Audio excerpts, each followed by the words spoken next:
have no idea what medical school to pick, well, this video is for you. I'm going to give you a very nice algorithm that's very easy to follow that will make the decision process for deciding what medical school to pick nice and easy. The first thing on my list of criteria that I'm going to be talking about is university life. Now you may be thinking, Adam, is that really important?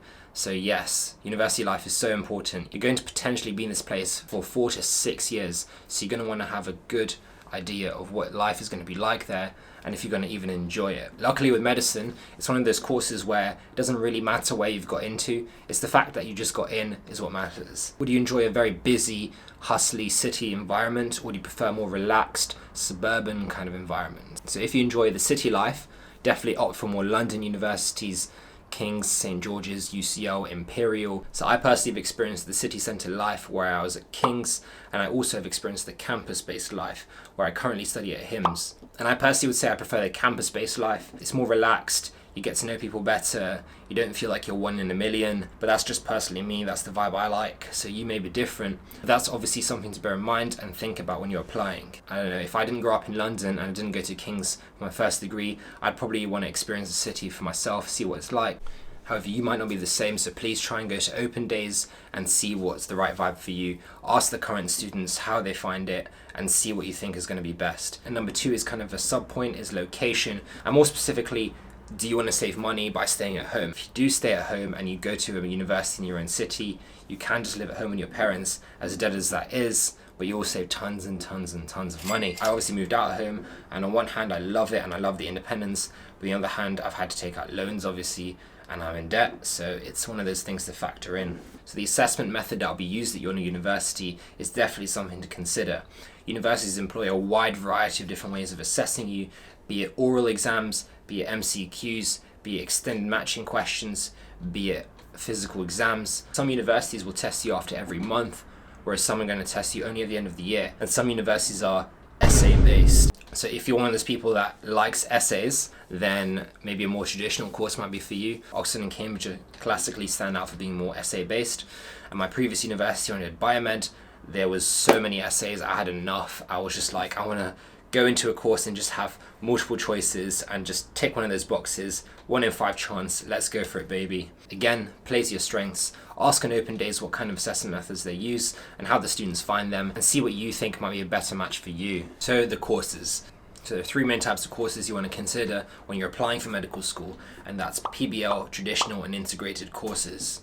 So with problem-based learning, basically you start off by identifying what the problem is initially, then you identify what you need to know. You basically form these learning outcomes, which you'll go and learn about and study, and then you'll come back to the group of 5 to 10 students, depends on how big your class is, and then you'll discuss it and learn how to solve the problem in the context of that clinical scenario. So what are the pros and cons? Well, some of the pros are that it encourages teamwork, which is something you'll be using as a doctor frequently, so it's good to get that in early and learn how to work with other people well. It's also very social. I personally met people in my PBL class who I probably never have met in my medical school because it's so large. It's very social, it's a good way of getting to know people in your course. We even went out for meals together and did activities, which is quite fun. It's engaging and 100% clinically relevant from day 1, and you'll be discussing cases that will even mirror cases you'll probably be seeing on the wards. And it also gives you a chance to be creative. Some of the ways we've tested and taught each other has been quite interesting, that have ranged from hide and seek to medical beer pong.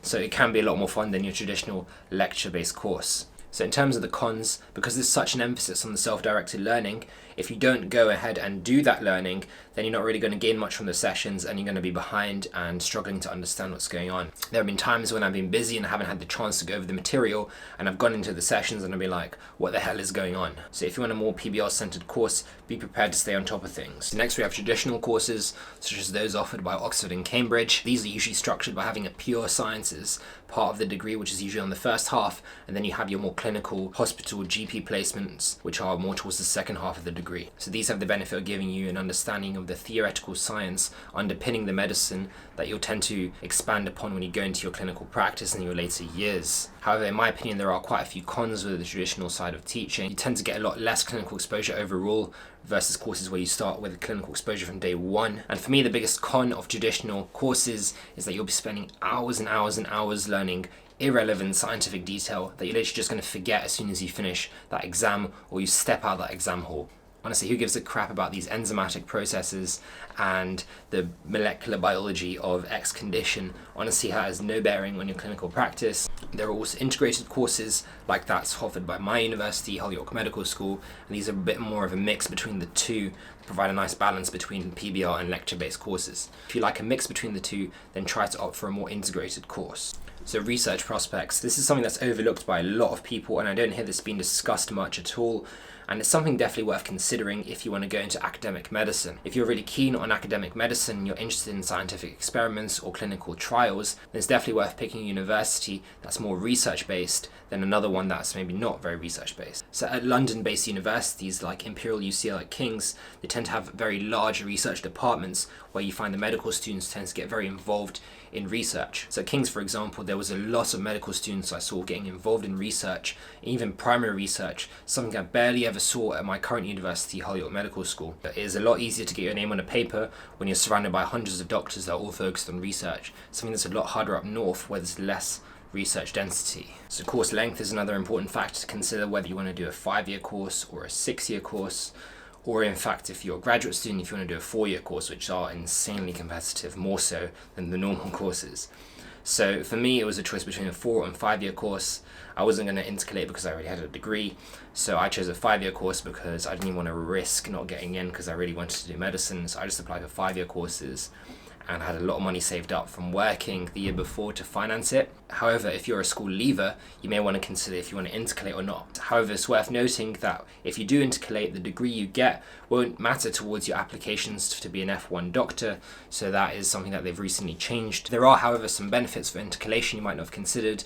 Number one, you're deep diving into an area of medicine that you're going to find potentially very interesting, for example, tropical medicine, law, ethics, molecular biology. It's also another way to reflect on your chosen area of study and decide if it is right for you. So even though the points don't count towards your F1 degree, having an extra degree will help you in applications a long time in the future, which is worth considering. And of course, it's an opportunity to make new friends and experience life outside of your medical school. So if you do go into a medical school and social life is a bit dead, do intercalate in a place that have a better social life and you may find it more interesting. Also, it does improve your critical thinking and ability to digest and learn through research, which is something that's really important if you want to become an academic doctor. You don't really get taught very well how to do critical analysis, which is a fundamental part of being a research doctor. It is something you'll definitely develop throughout your intercalated degree, or if you do a biomedical science degree. So here's an algorithm to help narrow down what medical school is perfect for you. So starting at the top, do you want to meet patients early on? So if your answer to that is no, is medicine even for you? It's a very social course. You're going to be talking to patients all the time,